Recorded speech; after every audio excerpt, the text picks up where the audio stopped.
So fast forward to just before this year's trade deadline, the Mavericks had did a pick swap with OKC, acquiring a first overall pick.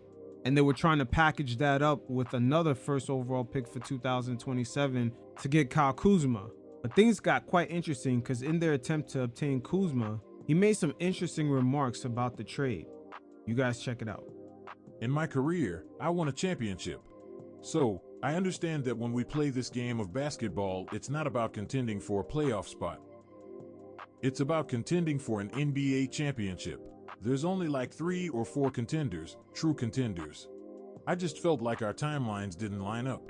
Now that's interesting. Kuzma had made a remark like that their timeline did not add up because Kuzma is already 28. He's pretty much locked into no man's land, aka the Washington Wizards, until he's 31. And the Mavs have a star like Kyrie Irving who's in his 30s, and they have numerous players that are in their 30s.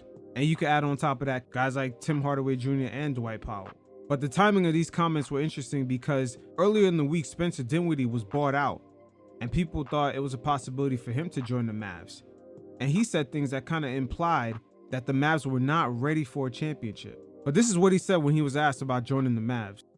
I'll give y'all something funny that I told my people because I'm fairly candid. The two situations kind of felt like this, right? Let's say you were a kid and you got your ass whooped by the bully. Dallas would have been like your mama being like, it's okay, baby, don't worry about it. Lakers are like, your dad, nah, you better go out there and fight till you win. You feel me? And I just felt like that was what I needed at the time. Wow. What is he trying to say about the culture out there in Dallas? And who exactly are they telling that it's okay to? I don't think they're telling all the players that. I think he's implying that's the way they treat Luka out there. But since Kuzma let it be known that he wasn't feeling Dallas, the Mavericks end up sending a 2027 pick to the Hornets to get PJ Washington, and they traded away Grant Williams. And after Grant Williams played his first game with the Hornets, getting a nice victory, this is what he had to say, and even more jabs came out the Mavericks' way. It's great to get a win for the city and play for the jersey that's across your chest, not on your back. Everybody touched the ball. We trusted one another. Now that right there was strike 3. The Mavericks right now, overall, the culture is being tested over there, as a lot of players are kind of framing it a certain way.